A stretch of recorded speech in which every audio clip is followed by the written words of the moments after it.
Church, one more time, let us bow our head in prayer. Heavenly Father, here we are before you. Use the music again one more time. Use my word. Hide me beyond the cross so that I will not interfere with whatever it is you want to say to your people. If there is any spirit here not ordained by you, Lord, send it where it came from. Open your people's heart to receive. And finally, give them visions and dreams so they might again recognize that, God, you're still on the throne, you're still in charge. Bless all of us here one by one, name by name, need by need. You come and take over and have your way. In Jesus' name we pray, let the church say amen. Amen. Amen again. Amen.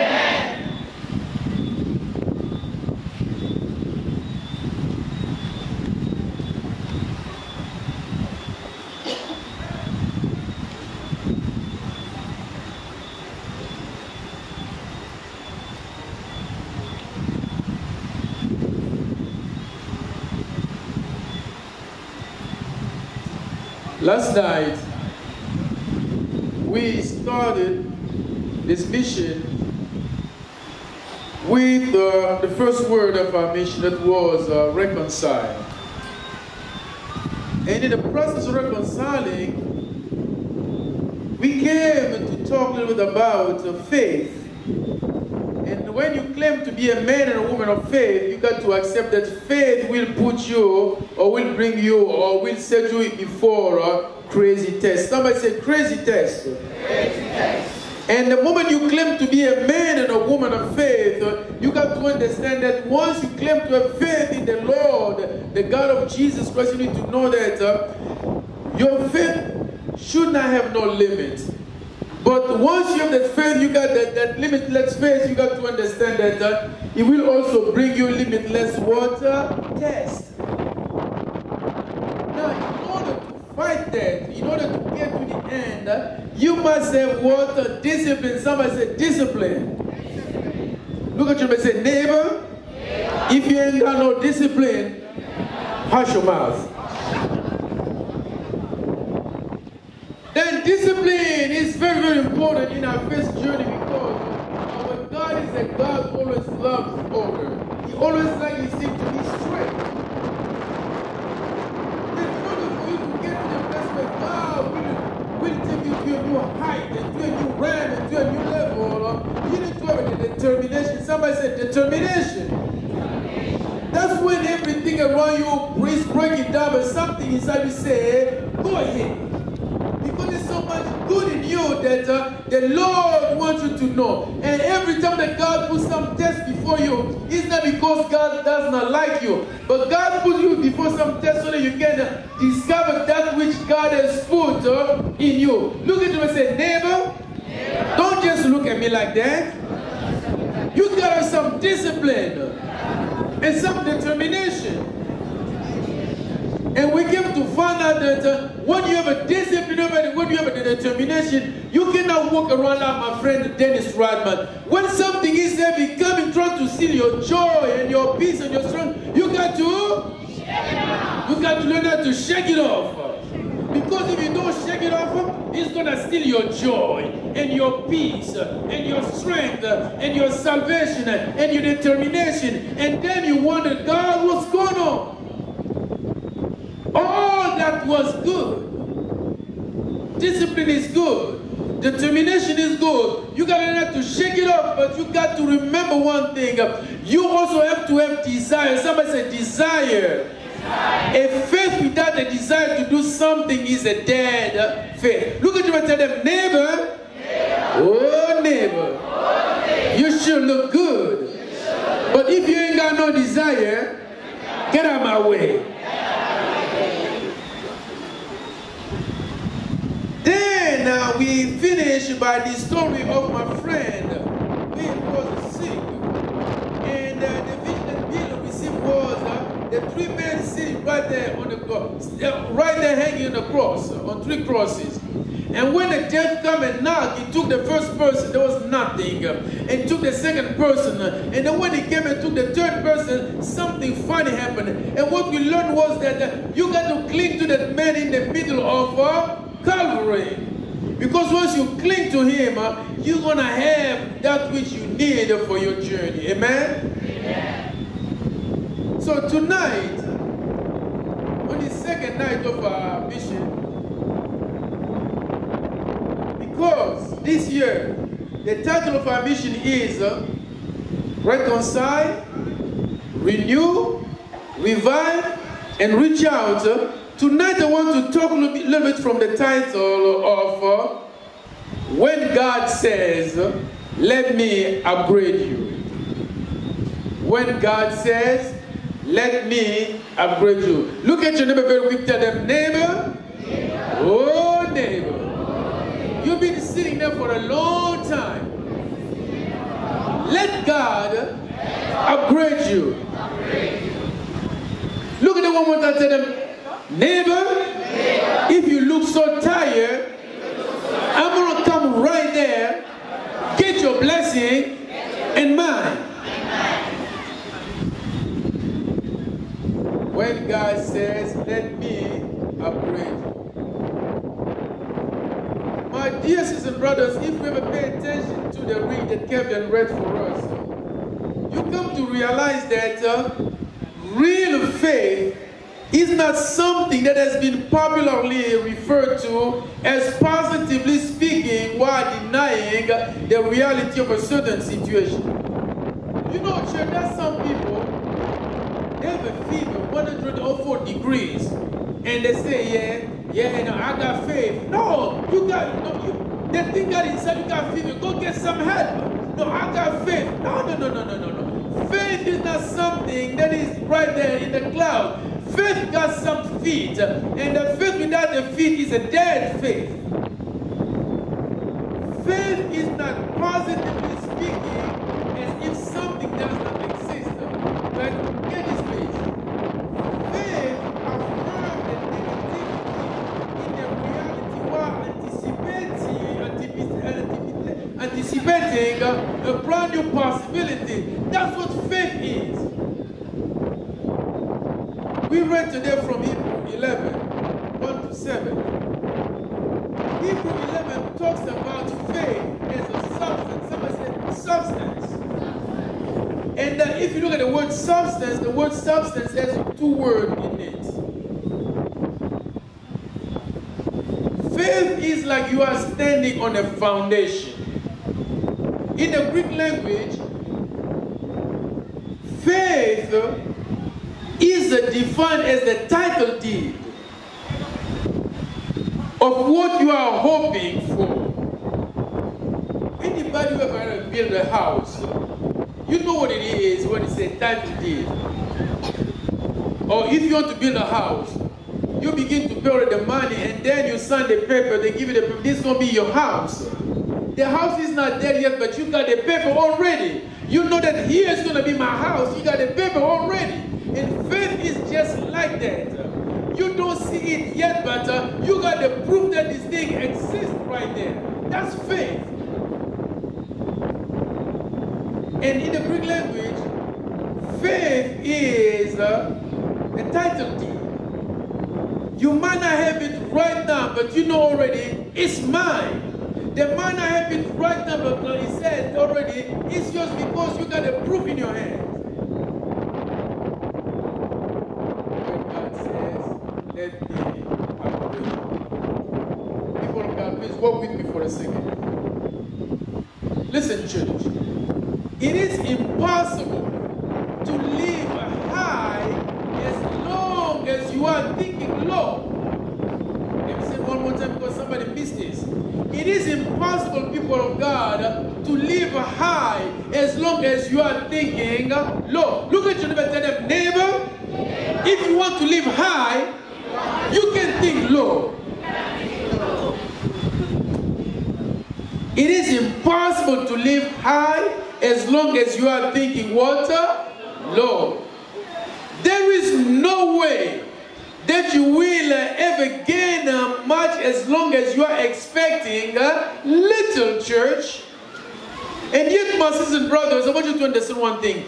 There are many people in the body of Christ that are living beneath their God-given possibility, purpose, and the potential because of the sad reality that they really don't have a high expectation when it comes to life. They don't expect much, and as a consequences, they get what? Little. They don't believe much, so as a consequence, they get what? Little. They don't have a faith that is high, and as a consequence, they live a life that is low, that is what? Little. Go ahead.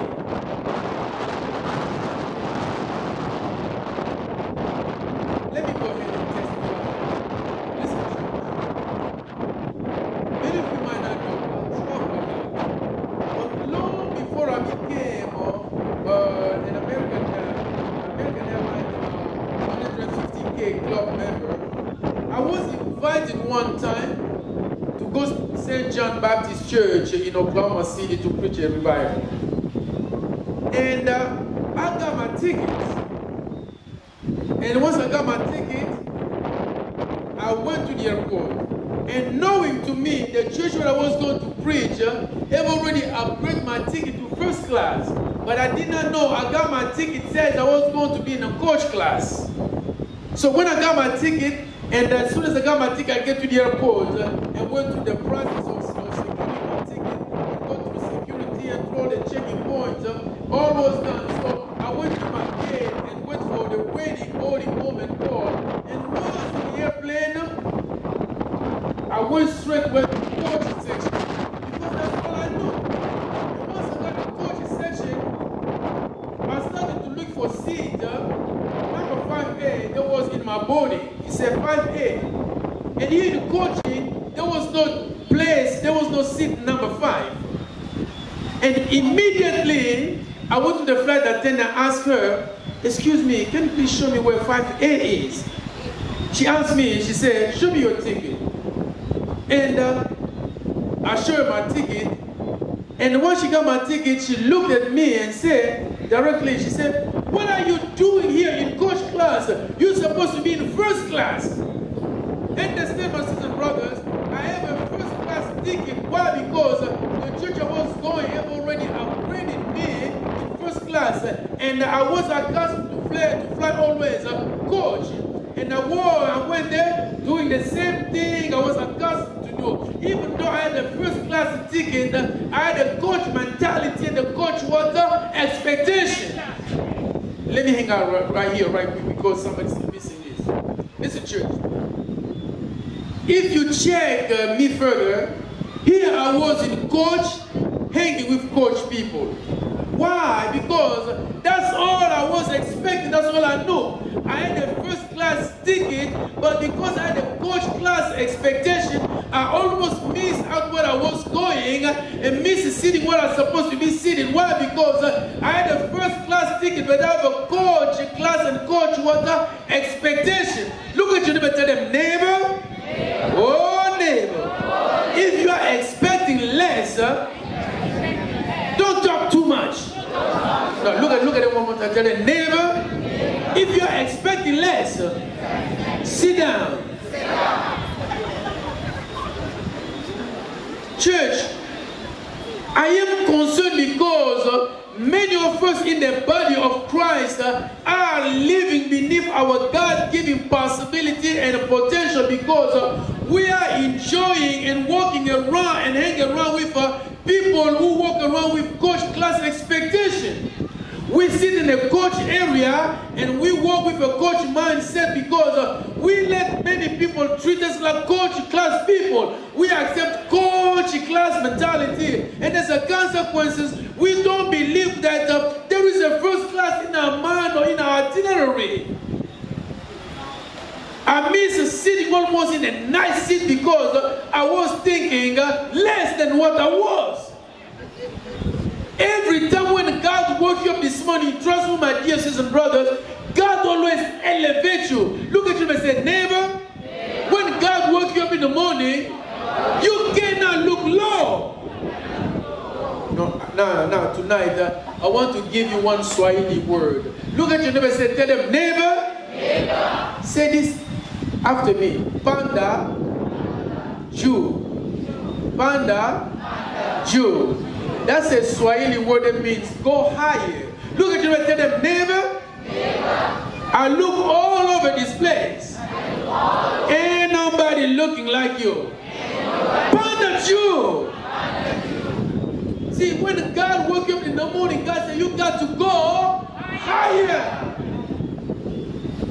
Well, if you are here today and you recognize that maybe you were living beneath your God-given potential, I got a word for you. It's already in your cooler with some flavor in it. Now, and that is that, listen, God has invested so much in you and in me that God does not want you to settle in anything that is less than the best that God intended for you. Look, church, I do believe that so many of us will miss the ticket to heaven because of the gift that God has given us, and we don't even take the risk to try. So many of us, not because you were bad or this, no. So many of us, you are a good person.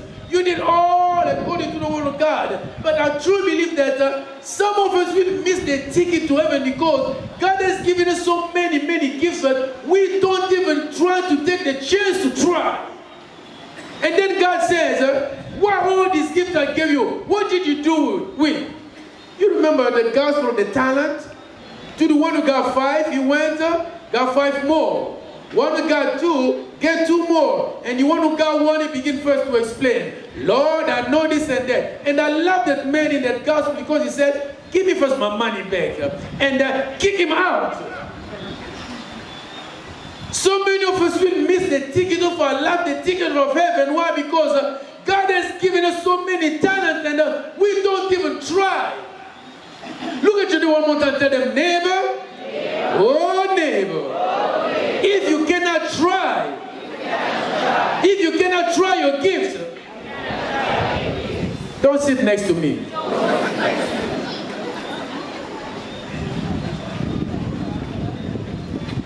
But my brothers and sisters, the reason I found myself in coach class is that I discovered, just like one of my professors used to tell us when I was in graduate school, as long as you got a coach expectation, get this clearly, as long as you got a coach expectation, it is always rooted in a mentality of mediocrity.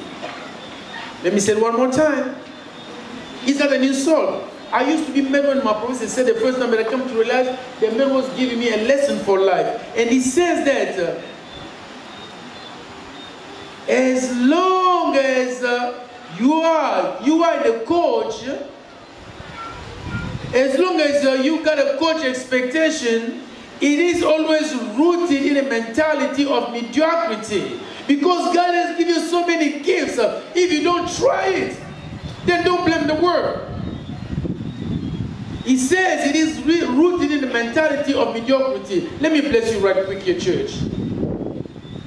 When he says, when my professor says that, I went to the dictionary to look at the meaning of the word mediocrity. And then I went to the Webster dictionary, I looked. It says mediocrity is the state of being mediocre. Duh. Then, church, I further looked. I took a Latin dictionary. In the Latin dictionary, the word mediocre has 2 words in it. The first word is media, which means a medium or halfway. And the other word is oros, which means peak. Whenever somebody is mediocre, it means that they reach their peak halfway. And God never created you half. God created you as a whole person. So, whenever somebody is mediocre, it means that they reach their peak water halfway. It means that you settle for settling. You reach your peak halfway. And one of my professors one time told us that one of his hobby was to climb the mountains. I studied in Belgium. There's not a lot of mountains there, but if you go in Switzerland on the south there, or almost close to the northern part of Italy, you will see there's some mountain known as the Alps mountain. And he loved climbing the mountains. And one day he says he's going to the Alp mountains and then he's going to climb the mountains. And because the Alp mountain is the highest mountain in Europe, it was also too high. If you climb the mountain halfway, and the Alps halfway, there is a rest station halfway. And people stop there to renew their energy, to renew their strength, and to get some a glass of hot coffee, or hot chocolate, or hot tea, depend on your taste. And my professor, when he got there to the rest stop, he says that this something really carried him in his grave as one of the bad things he never done. Once he got halfway, he said that the fellowship with some of the people where they were so good, and he got into it.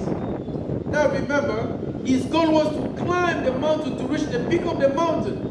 But when he got halfway through, he met some people and he said that the fun was so good at the rest stop. And even though that was not his final destination, he got into it, and many people go there when they are tired. So they finally got the best of my professor, and the time has gone by, and it was dark. He could no longer go all the way to the top of the mountain where there was a nice place they could sleep and finally have a good day. But halfway there was a rest stop where you could get some coffee and something to drink.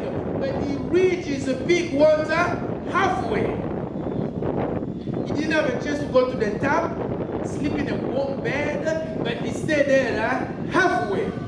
And he could not go down because late at night, you do not know, you might come across a bear or something. They might kill you, they might eat you. So, he reached his peak midway. He didn't even reach the top of the mountain because he confused a rest stop with his final destination. Look at your neighbor, tell them, neighbor, I know you got so much to accomplish in this life. But don't you ever confuse, you speak like you just tired. Look at them, don't you ever confuse a rest stop with your final destination. Look, God is sick and tired of Christians who go halfway. God wants you to run the whole marathon. God is looking for some people who can run the whole marathon. God is sick and tired of a halfway Christian. Like I was telling you yesterday, no, the reason I didn't make it today because it was raining, it was too cold, and then my back was hurting, and then my foot was not feeling good, and then the pool, and now we just got into it, and then I got to the church, I got to work with the men and with the men ushers, and I couldn't do nothing because, so they got on my last stuff, that's how I went. Maybe look, if you're hungry, you go look for food. But if you're not starving, if somebody play with you and say, well, you don't forget you, I'm going home. First of all, I'm not hungry. But if you are really hungry, because somebody catch you in the line and say, I'm going to stay because I need some food because I'm hungry. And God is sick and tired of Christians who go halfway. Look at you one more time to the neighbor. Your beauty is not enough. Don't confuse the rest stop and your final destination. People, God, please, walk with me. Life will, in a real sense, call you to get tired when you feel like you can't go on. But you should never confuse the rest stop with what your final destination. And my professor never reached the top of the mountain because he settled for settling. He reached his peak midway, and it dawned on me, the more I thought on it, that mediocrity is an allergic reaction to excellence. And whenever you are a person who aspires to excellence, to go higher, and a person with a mentality of excellence, you will soon discover that mediocrity hates excellence. You will make more enemies than friends just because you keep trying. Do me a favor. Look at the person and tell them, neighbor, if you come near a tired Christian, please turn your back against them. Look, I found out that I need my faith in my journey. If you cannot walk with me, I leave you. Now, listen, church. Those who are about something are always going to be hated by those who are about nothing. Why? Because they just don't try. I'm simply trying to say that mediocrity is an allergic reaction when you do aspire to go higher. Mediocrity is an issue whenever you aspire to go higher. And if you don't believe me, let me give you this a very quick thing, and then we'll get back to our text. When I was diagnosed with prostate cancer, God gave me a vision. One day, I came back from treatment, lay down in the bed, sick like a dog. I have just a chemo treatment. Ask anybody with cancer, they will tell you when they give you the chemo, after maybe the 4th or the 5th session, you're no longer you. And then I was drugged up, I was just lay down in the bed. I couldn't lift my head 50 degrees. But my mind was crystal clear. And every time I tell my friend, they say that, George, you were just so drugged up and you were so tired. I saw a mountain. And there was this road from the bottom of the mountain all the way to the top paved with gold.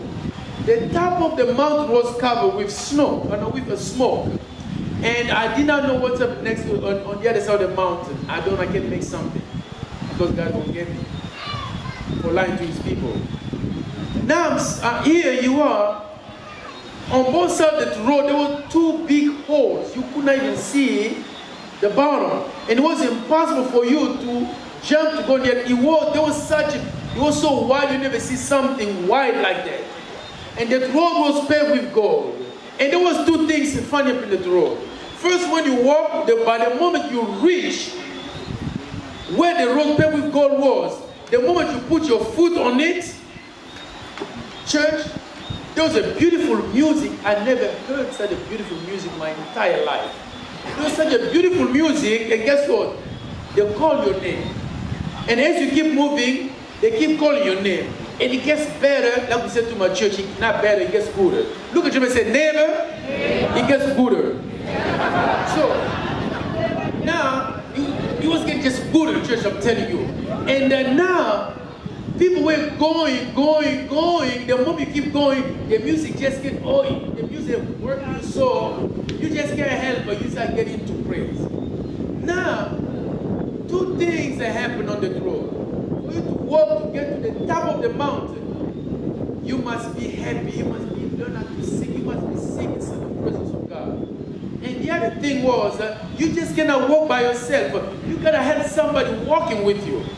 But something funny happened. Even though you are walking with somebody and the person next to you was not happy, it was like a soccer machine that will come suck the person and throw them on the other side. Throw them on the other side. Only those who were singing and happy were able to go and they reached the end.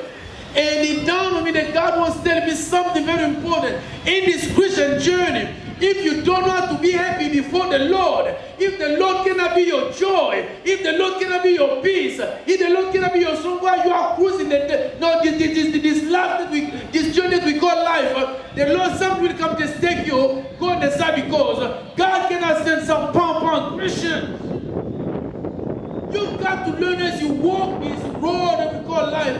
You've got to learn how to sing in the presence of God. Like I was telling you yesterday in church, I love to praise Him. I come to praise Him. I need to praise Him. I have to praise Him. Why? Because He's my rock. He's my salvation. He's my strength. He's peace when I need it. And on that road, if you did not know how to sing the praises, and if you help somebody, or if you are helping somebody, and the person was not happy, the machine will come sucking from you and throw him away. That's what I was telling you. I no longer like to bother, to waste my time with people who run the halfway. People who want just to stay on the rest stop. Rest stop and what is final destination, church. Look at you, don't want to tell them, neighbor,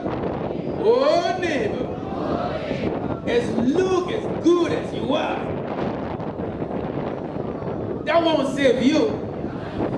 If you cannot go all the way to the end, you can stay right here and die. Now, come with me to our text. In our text, understand, the text came from the letter to the Hebrew. The Hebrew writer talks about the supremacy and the sufficiency of our Lord and Savior Jesus Christ. Jesus came to do good. Somebody said good. But doing good attracting so many haters. But while many hate him, Jesus did not stop being Jesus. He kept being Jesus. That's what I was telling you. If somebody don't like you, so what? You are still anointed. You are still appointed. You are still predestined. Look, if they don't like you, that's their problem. You better not make their problem become your problem. So many of us, we waste God's time, God's gift because somebody don't like you. Look, I'm going to a point and say, if you don't like me, I'm telling you, this preach is about something else. If you don't like me, I look at you. I'm not a meanest person. If you don't like me, I look at you. Because I don't need it in my life. I need somebody who will tell me about the joy of the Lord. Somebody will lift my spirit. Somebody will tell me, Father, this is the right way. Go this way. I don't want somebody who will beat me down, to kick me. I want somebody to tell me, stand up. You can do it. Stand up. You can run. Stand up. You can shout. Stand up. You can fly like the eagle. The Bible is supposed to fly. That's what I was telling you yesterday. If you come across some Christian who want to drag you, please run away as fast as you can.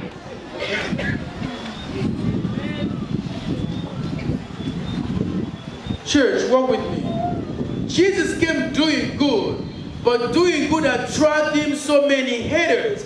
And but while many hate him, many also were happy because they didn't understand that because of him, we have a divine access to Almighty God.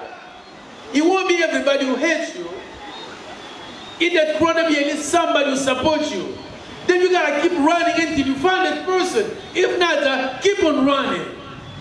And you can find nobody. The Holy Ghost will catch your back. And while many are stuck halfway and don't want to try anymore, some still believing in their future, church. Listen, church. God delivered me a while ago from church folk who are stuck on doing things the same way and they are missing out on the input of the new generation. It was done like that in 1940. It should be done the same way today in 2016. Let me make it plain for you, church. Coming up, we had in my house, we had a wall-mounted phone. The younger people don't have an idea what it is. We had a wall-mounted phone that has two pieces in it. And for you to call, you have to take the first piece, you put it in your ear. The second you take it, then beat something else that was in it. Then the operator will pick and ask you what you want to talk, and then will connect you.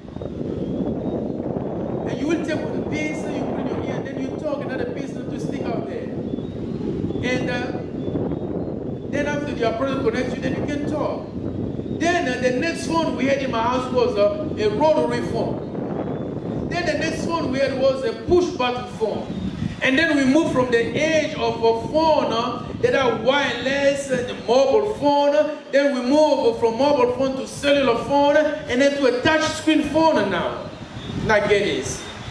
The objective of all these different kind of phone is what? To communicate. But if this is 2016, and you are still trying to communicate with a wall-mounted or a rotary phone, guess what? You have not availed yourself to the latest technology to communicate with this new generation.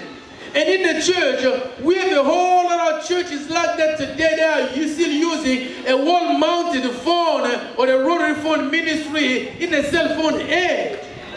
God is giving you a new vision today. No, that's the way I did it. Let it be like that. But God is moving into your future. You say, God, I can't go with you. And God will say, you stay right there because I don't need you. So many of us cut ourselves from our blessings because we look at your neighbor. Please, don't be stubborn. The Hebrew writer says that, I know that you are catching hell because of your distinctive Jewish origin. But please understand that our Savior is so good that He lets you know that God is the only one that can use your suffering and turn it into something good. God is so good that whatever happened to you, God uses it to work it out for you. God is so good that whatever hurts you, God will transform it so that the long run you go through, you can no longer be stopped by it. Somebody look at me right now, don't believe me, because I can see many faces here. See, somebody look at me like and say, what are you talking about? Just shut up. Listen, church. Some of us are where we are right now in our lives, not in spite of what we've been through, but because of what we've been through. God uses your suffering, like I was telling you yesterday, as a transportation to help you where God is trying to take you. And if you are still stuck in the past, God cannot lead you into the future. Look at your neighbor and ask them, say, neighbor, is it your past or your future that you like? Which one? Don't answer, don't answer. I don't want to see a fist fight here. Don't answer, don't answer. Here in chapter 11, that Kevin just read to us, he tells us about whose we are, because you do know that you do understand that if you know whose you are, it will inform who you are. And when whose you are inform who you are, that gives you power regardless of where you are. And if you don't know who you are, you will begin to engage in self-destructive behavior. That's why the Christians who don't like to run all the way to the end, for those who stop halfway, they begin to engage in self-destructive behavior.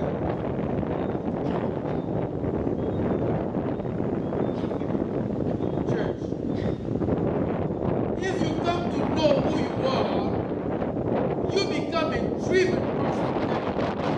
Because you know the source of your power, your possibility, and it will engage you in relationship with your divinity, and now you have a death before destiny. Let me say the moment the person will miss it. If you come to know who you are, you become a driven person, because you know that no one is going to look like you, that talk like you. Look, at the university, I always tell my students, my first language is French. I speak English with an accent. If you don't like my accent, so what? If you don't like to imitate me, I say, you just can't do just like I do. You just can't say like I say. It's just like that in a Christian life. God has given you the potential. You got to keep pushing, because you got to understand, church, when you come to know who you are, you become a driven person. And because you know the source of your power, the word that affirms your identity, that will bring you your possibility. And once you have your possibility in your hands, it will engage you in your relationship with the divinity in you. And once you have your possibility and the divinity in you, now you have a depth with your destiny where you are going. Listen, church. As long as you feel you don't belong, you will engage in self-destructive behavior. But the moment you find out who you are, you feel that you belong, and because you belong, you can become whoever God says you can become. Look at you and tell them, neighbor, if you know who you are, you can become. So, Hebrew tells us that you belong. Listen, you may have been kicked to the curb, but water, you belong. Say, you belong. You may have a broken heart, but guess what? You may have a heart broken, but guess what? Somebody may kick you out of the job, but remember, not whatever. If somebody don't like you, they talk bad about you like a dog. Remember, you belong to God. Listen, the Bible says, if God before us, oh my God, who can be against us? That's mean you. Look at you and say, neighbor, you might be tired, but guess what? You belong. Here in chapter 11, it says, faith is a title deed of things you hope for, the evidence of what you have not seen yet. But see, church, this chapter 11 of Hebrew gives us something that we call retrospective history. Retrospective history is the little device they give you when you talk about the past in order to make a point for the future. You are looking back at your history because you want to make a point for the future. You look at this, yeah, it was done like this, it happened to me like this, but today is a new day because I belong. Look at you and tell them, neighbor, be positive. Listen, church, I always tell my parishioner, if you cannot be positive, just hush your mouth. Look at them and say, hush your mouth. If you cannot lift somebody, just if you cannot bring life where you are, just if you cannot give a good direction, just if you cannot tell right from left, just if you cannot bring the good out of me, just look at your neighbor and say, neighbor, if you cannot bring the good out of me, just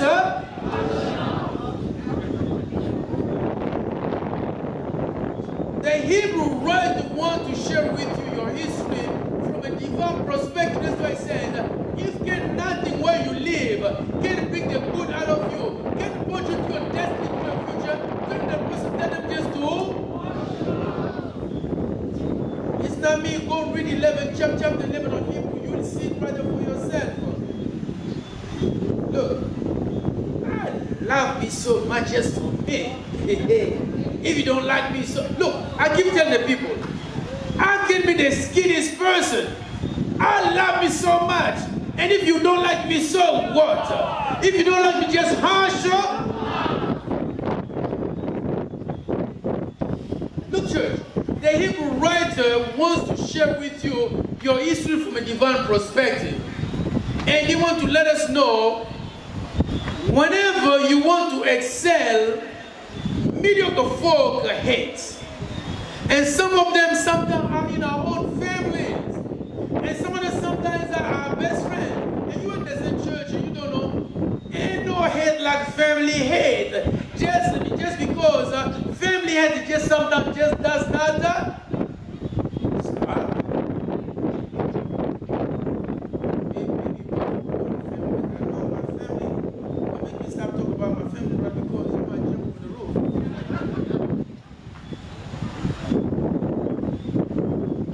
Yes, the writer of Hebrew tells us this, that if you are honest with yourself, some of the lowest blows you have received in your life have not come from some folk from afar, from some folk who do not know you, but they come from the folk who share the same faith with you, the same house with you sometimes, the same bed with you. They come from folks very closer to you. Ain't no family hate because the family hate does not. The church can say something right there. If you cannot say amen, just say ouch. Just look amen right now. Just look amen right now because I don't want you to give up on your family because your family is very important. But let me ask you, you ever had these kind of people in your family? Okay. Thank you. At least I got a witness right there. You want to go higher. But they look at you, who do you think you are? You want to start a new business. You're not even smart. Who do you think you are? What makes you think that you can do that? All this we have tried before, it did not work. But that's you, baby. I am me. Look at the person, tell them, neighbor, as much as I love you, there comes a point. I'm me. And if you don't like the me in me, that's Hebrew that says that, church, I'm not making nothing. Read 11th chapter when I read that, I said, oh my gosh, why are you so dumb? I never saw these things. The Bible says that Abel offered a more better sacrifice than his brother Cain. And look at what Cain did. You know the story. Now, instead of Cain upgrade his sacrifice, Cain went and killed his brother Abel. And this is in many instances what family and sometimes deep friendship will do to you, church.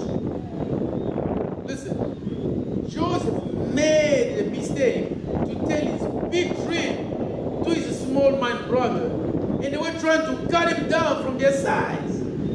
Oh, this is a good one. I don't want to miss this. Look at you, let me tell them, neighbor. Oh, neighbor. Don't you ever share your big dreams with small-minded people. Because the moment you share your big dream with small-minded people, they will cut you down on their side. And then you no longer believe that you got some gift that God has given you. You forget that you can fly like the eagle. The Bible says you're not supposed to fly. Don't share your big dream with small-minded. And I don't care if it's in your family, church. Sometimes the biggest hate in your life comes from your family. Man is not perfect, I know what I'm talking about. Church, listen, don't play hold on me right now because there's some places like that. What are you talking about? Some of us in here, church, some of us in here, your big enemy is not the people out there who do not know you. It's the people